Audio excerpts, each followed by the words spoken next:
Today's video is sponsored by a good friend of the channel, Bootleg Greedo. Tovolar Dire Overlord versus a Seeker God of the Tree, Riel the Everwise, and Alila Artful Provocateur. As I've told you all already, I am away for the next fortnight, so hopefully I'll be able to get a decent recording for you. I am recording this audio on my phone, so hopefully that will suffice as well.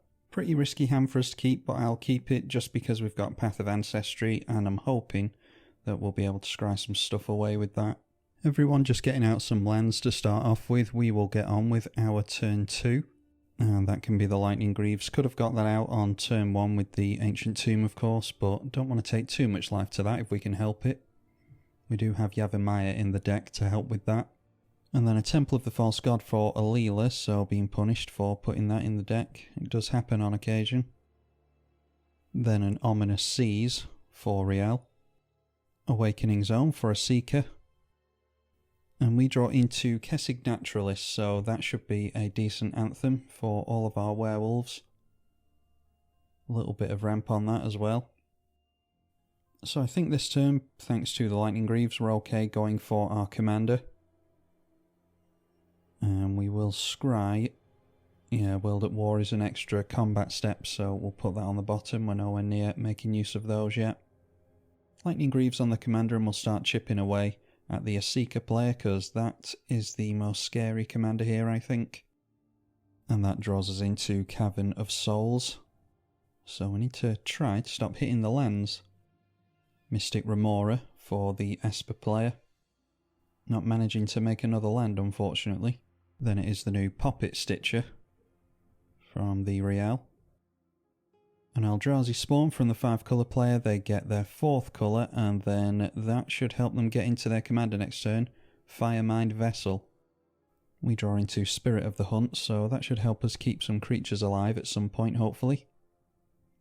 Let's get the Ancient Tomb down, and we can go for the Daybreak Ranger here, I think.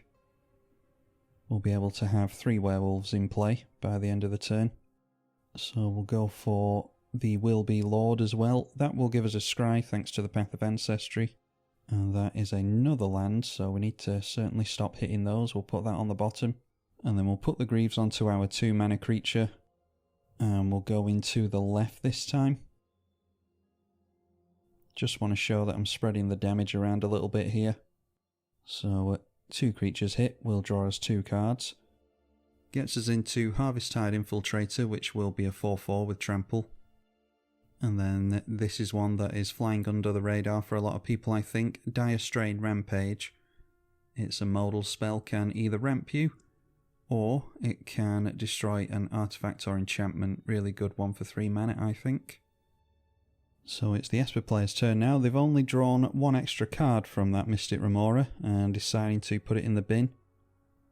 They did make a land, luckily, so that can take them into the Dimir Signet, so their mana's slowly starting to work over there. Now Imperial Recruiter from Riel, and that got them into Stormkiln Artist. So it looks as though our opponent is going for the Prismatic Bridge, and they certainly are. We control 3 werewolves, so we can transform all of those. We have to manually click the old Innistrad ones.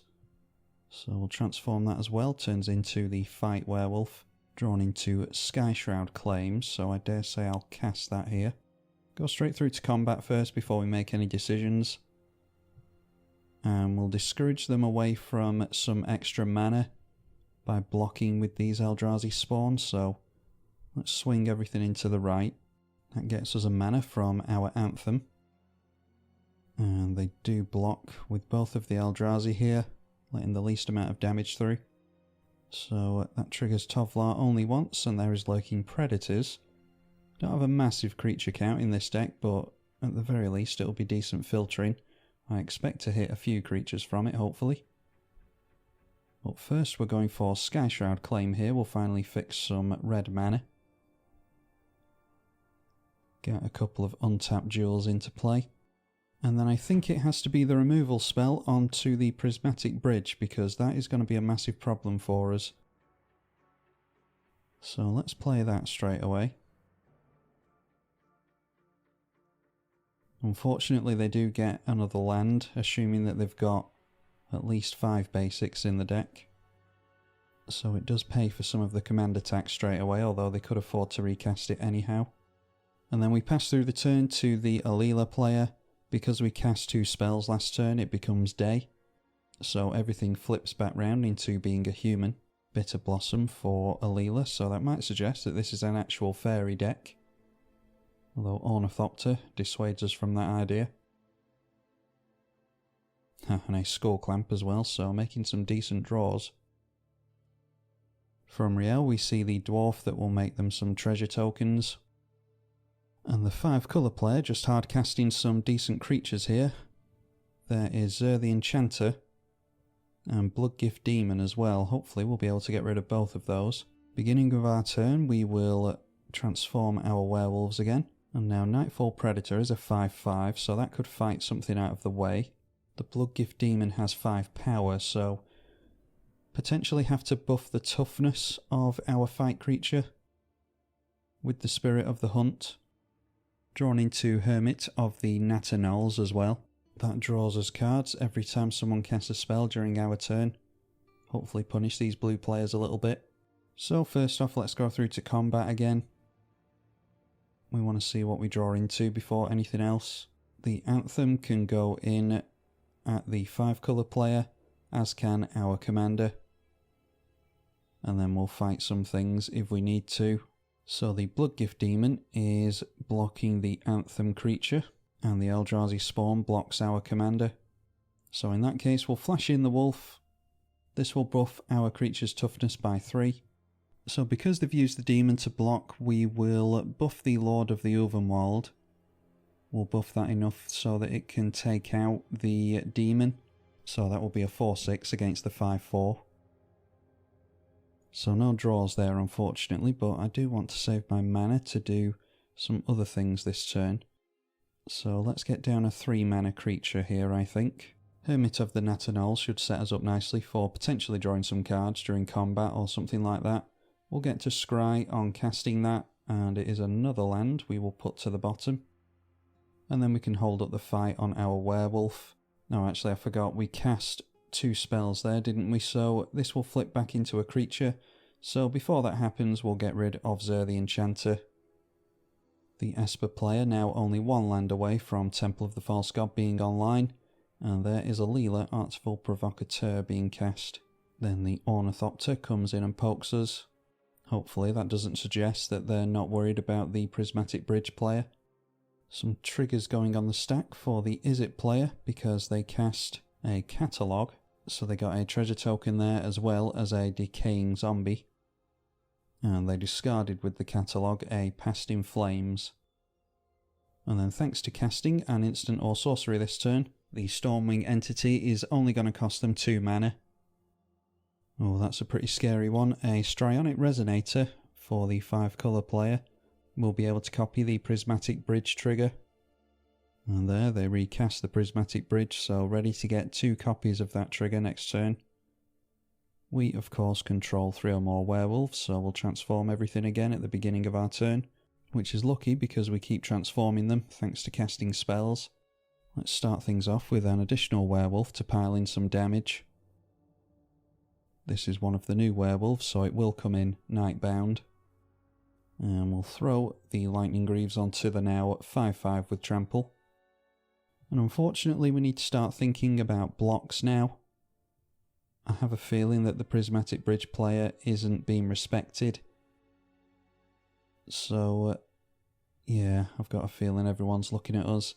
So we do need to hold back blockers. Let's just go in. Let's just go in at the Prismatic Bridge player with these 3 creatures. Trigger the Tovolar will draw us 3 cards. One of which is Hound Trainer. That will give our stuff Trample, as well as buff them. So that's really good. Also got Midnight Hunt, which is pretty much a removal spell with this board state. And then there's Duskwatch Recruiter as well, which could be some card advantage, but most likely ramp. Makes our creatures cost less. So I think now is a pretty good time to not dump more werewolves into a board wipe. Let's go for the Lurking Predators here. And then we'll play out the forest, we can hold up the fight spell. Gonna have to let the creatures transform back. But like I said, we're holding up that fight spell in our hand, so don't have to worry about losing the fight werewolf here. We can still shoot one of those flyers out of the sky with 2 damage from that. Coastal Piracy from the Alila player. Let's see if we get any creatures. Heroic Intervention is tempting. Should probably keep that, but I want to be greedy and try and get some more creatures with it, I think. Yep, and the Alila player focusing on us, ignoring the Prismatic Bridge player. So in that case, we'll have to shoot one of their fairies out of the sky. That will give them 1 less target to skull clamp with. And then we could shoot their Alila as well as punishment, but I think it's a better idea to wait until the beginning of our next turn to do something. See what our opponents play out first. They do draw 2 cards with the Coastal Piracy. A Mirror Maid from the Izzet player. And that reveals a Planeswalker on the top with Lurking Predators. Not having the best of luck here so far with that. Mirror Maid likely becomes a copy of the Lurking Predators. And yes, it does. And then we are being hit by the flyer as well. No respect going to the 5-colour player. I think they're just scared of our big scary creatures, which is understandable, but if you build the Prismatic Bridge a certain way, you never miss with it, which is what I'm worried about. Well, we'll soon find out. They get 2 triggers of the Prismatic Bridge thanks to the Strionic Resonator. And one of the creatures is Graveborn Muse, not too worried about that. And a Bio-Waste Blob as well. Okay, well that wasn't as scary as I thought it was going to be, in all honesty. Then casting a Sol Ring into the 2 Lurking Predators. The Izzet player whiffs, and it looks like we do as well. We'll put Swiftfoot Boots on the bottom. Just looking for more creatures with the Lurking Predators. Oh, and that's a scary one. A Talpa being cast into those as well. A Sylvan Library. Doesn't look like we're going to be hitting creatures. Might as well keep Sylvan Library on top, I think. Because if we weren't in board wipe territory before, we are now, thanks to these Atalpa being in play. So we go around to the beginning of our turn again. We'll transform all of our werewolves, draw into the Sylvan Library, and it might be time to get this trample creature down, I think. So we'll play that with the Scryland, and it is a Vandal Blast on top. I think it's probably worth keeping. Don't know if I'll overload it, but I definitely want rid of that Strionic Resonator. Skull Clamp would be good to see the back of as well. So we'll put the Lightning Greaves on our new Trample Enabler. And we're going to have to throw a creature into these Atalpa here, I think. Just for the sake of going wide and drawing a card or 2. So we'll take the 5/5 Trampler, the Big Wolf, the Card Draw Werewolf. So we'll attack like that. The one on the right and the one on the left is going in towards Alila. So Zetalpa blocks the red trample creature. And then they're ganging up on the wolf creature, so we can have that survive by dumping a plus counter on it. I think we're okay to do that. And that means that we hit with 4 creatures, so we draw 4 cards thanks to Tovolar. Alright, another werewolf. That is just a generic 6/5. But it will have trample, thankfully. So in that case, I think we're best trying to keep hold of that fight spell again. We'll go Vandal Blast onto the Strionic Resonator. We won't overload that. And then play out another land. And it feels bad throwing away the fight creature, but there's too many threats in the air here. We don't really deal with flyers all that well, especially with the Zetalpa. And they're just going to get more flyers with Alila, so I think we're best fighting Alila out of the way. That does have Death Touch, so we lose our fighter. Maybe should have used the Midnight Hunt for that. Okay, and we go around to the Esper player's turn, and these flyers are still coming in towards us. I'm not saying we're not a threat to worry about, but I don't think we're as worrisome as the 5-colour player. Anyway, getting knocked down to 19, they will draw some cards with the Coastal Piracy. Oh, and that's a scary one. They get Serra's Sanctum into play. And then playing a Talisman into our enchantment. That's a really good Anthem and Trample enabler as well, but I just want to carry on being greedy and put that on the bottom, trying to go for free creatures with the Lurking Predators, although not doing too well on that front. Doesn't look like the Izzet player has got a single creature out of their deck either. Prismatic Vista on top this time, put that on the bottom as well. We're getting good filtering out of it, if nothing else. They've cast a card draw spell, that is draw a card for each fairy you control in this instance. And now finally the board wipe. Growing Rites of Itlimoc I might have been tempted to keep, but it's nowhere near as good after a board wipe, so we'll put that on the bottom as well. Maybe we'll be able to get some creatures into play before our next turn. Toxic Deluge is for 8, so it will wipe all the creatures, including that Zatalpa, so I'm actually not against it. After the board wipe, we finally see Riel come into play. First time that she has been cast. And there we will only see one trigger from the Prismatic Bridge, thankfully, but that is still not being dealt with. A Thieving Amalgam coming into play now will get them some free creatures. And then it is hard casting a Sanctum of All. So obviously they've got the Sanctum cards in the deck then. Another land on top. I'm actually going to keep this on top because it can be manifested with the Thieving Amalgam. We obviously don't want them to manifest something off the top of our library that we actually care about. So let's scry that to the top. So there we go, beginning of our turn, we see the Thieving Amalgam will get rid of that land off the top for us very kindly. And that means we get to draw into Huntmaster of the Fells. So may well cast that this turn, that's a good way to rebuild a board state. Go for one of our cheaper werewolves first. And that can be a decent mana dork for us. Makes our creatures cost less once it is flipped over. There's a really good creature to get into. So we'll scry that to the top. That is haste on one of our creatures at the beginning of combat. Then recast our commander, put the Greaves on our commander, and then we can end the turn with Huntmaster of the Fells, I think. So that is 3 werewolves and a wolf in play. Not going to bother swinging in because I do want to try and deter people from swinging into us. Mainly the 5 colour player. Now a Talisman being cast, we know that there's a creature on top because we just scried it on top. So get into a free Reckless Stormseeker. And that's a decent haste enabler for us. Celestus on top this time. I don't think we particularly care about that. I wouldn't mind drawing into it, but I don't care enough to keep it on top this whole while, so we'll look at more cards, scry that to the bottom as well. Smothering Tithe was cast into that, by the way. Getting back into World at War this time, we'll put that on the bottom as well. They cast Glenelender Archmage, which is certainly one to worry about. And then at the end of the Esper player's turn, Riel is going for Wizard Cycling.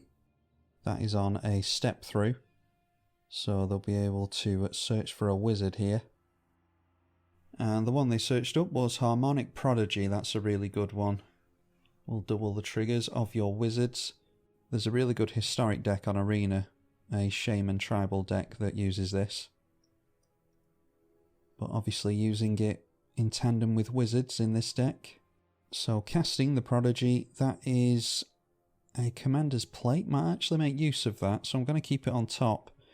Might help us get through to the 5 colour player directly. And we can start looking at commander damage soon. But an Arcane Denial going on to that from the Esper player. So more Lurking Predators stuff here. But then a Narset's Reversal from the Izzet player goes on to the Arcane Denial. That doesn't really work, because they'll just put it back into their hand and they can recast it. Anyway, Lurking Predators doing exactly what it's supposed to do against the blue players. I've actually just had second thoughts. The Commander's Plate doesn't help us against colourless creatures, and they've got lots of colourless creatures thanks to the manifest creatures, so we're actually best putting the plate on the bottom as well. Yeah, so there we go. Arcane Denial gets bounced back to our opponent's hand, they get an Arcane Denial on the stack, which doesn't really do anything. And then the Arcane Denial, is just being hardcast again by the Esper player to go onto the creature that they wanted to counter in the first place, so ultimately nothing really happening there. Full Moon's Rise is revealed on top now. That is another trample effect. Can regenerate our creatures as well. Again, a really good card, but I'm looking for free creatures, being really greedy with this Lurking Predators. Then it's Nature's Law to the bottom as well. I don't think the Izzet player has revealed a single creature yet. Merchant Scroll put the Kodama's Reach on the bottom as well. And with the Merchant Scroll, they searched up a Snap. So it's more Prismatic Bridge shenanigans now, as well as Sanctum of All. I wonder if our opponents are starting to see why I was worried about the 5-colour player.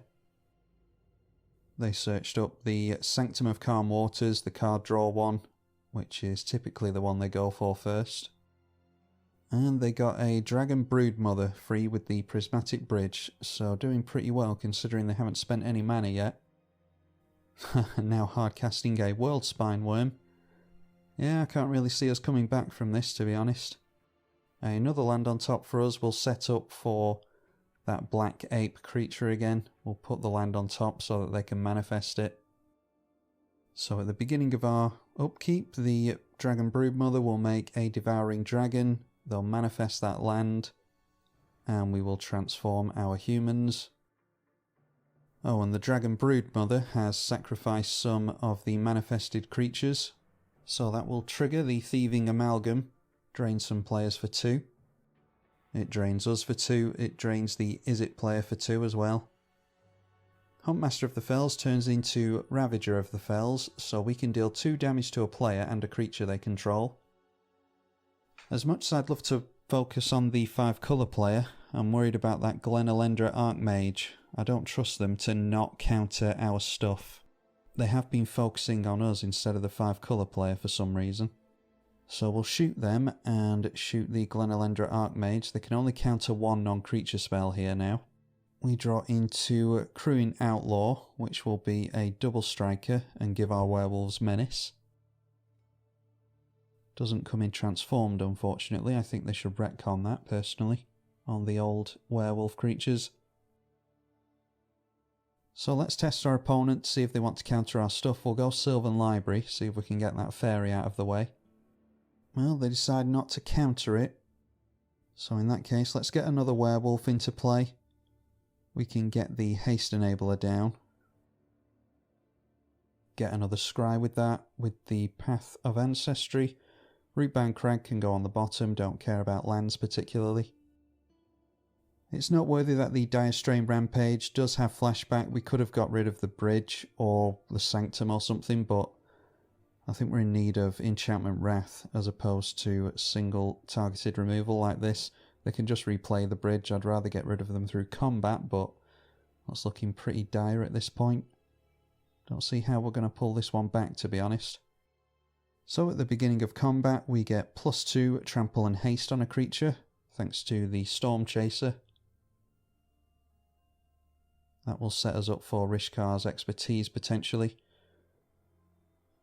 And I think the only means of us getting out of this is with a board wipe, so I'm going to take out the control player, who might interfere with us. And we can more easily get through damage to them, to draw more cards, try and get into a Blasphemous Act. Okay, and curiously they decided to block one of our Tramplers with Glenelendra Archmage, so I think we're actually going to get through to them for lethal here.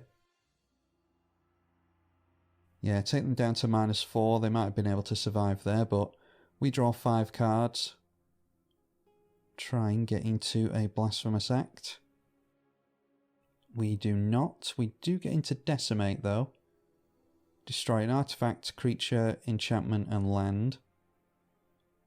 Could cast that with the Rishkar's Expertise, and then try and draw into Blasphemous Act for only 1 mana. Yeah, I think that's the play here. Cast the Rishkar's Expertise. We've drawn 7 cards here, and Yeah, we could untap our creatures with the Relentless Assault and just not swing in, but we're up against a big worm creature. But we're up against the World Spine Worm. I don't think that untapping our creatures against their board state is really going to help us. So I think we'll just go for Decimate and hope that the Izzet player has a board wipe. So we'll blow up their rock that makes 2 coloured mana, the Worm, their Sanctum, and then we'll take their single blue source away from them in the island as well. A creature finally coming into play for the Izzet player from the Lurking Predators, by the way, Wonder, and yeah, the battlefield is the last place you want Wonder to be. We'll give all your creatures flying if it's in the bin. So the World Spine Worm is going to generate some tokens here, but that won't matter if a Blasphemous Act is cast from the Wizard player. And there's nothing left for us to do there, we just have to keep our fingers crossed. Let's discard some lands. Our werewolves will flip back round. We will make a wolf creature with Huntmaster of the Fells as well as gain 2 life. Go up to 17, I don't think is relevant. Snap being cast onto the Wonder, return it to its owner's hand, untap 2 lands. Revealing the Great Henge on top. We're drawing enough cards, I think. We need to put that on the bottom. Oh wow, really? And then, oh Jesus. And then the Wooburg player just deciding to scoop out of nowhere. And that is completely game warping. So they've probably just handed the game over to the Izzet player here. Yeah, not sure if they had a board wipe anyway, but yeah, that's a really bad scoop from our opponent. Anyway, the Izzet player has cast the Bizarre Trade Mage. Bizarre Trade Mage triggers twice. They get to draw 2 and discard 3. And during all this drawing and discarding, they can make more Krakens. They have discarded the Wonder, so all of their stuff has flying now, so that is us done here. Now casting Pyretic Ritual, that gets us into another creature, too little too late. Burly Breaker becomes an 8/7 with Ward 4. Casting another spell puts Nature's Law on the bottom for us. That is Valakut Awakening. And then they turn in all the flies sideways, and that is us done. So yeah, I think we were pretty much done for anyway there. We didn't get rid of the Prismatic Bridge player quickly enough because we had to try and hold the other players at bay because they all had their eyes on us. But that's the way it goes sometimes. I think it showed off the werewolf deck quite nicely regardless. If you enjoyed it, then be sure to share it with your friends and leave it a thumbs up. I'm tribalkai on the EDH channel. Thank you for watching.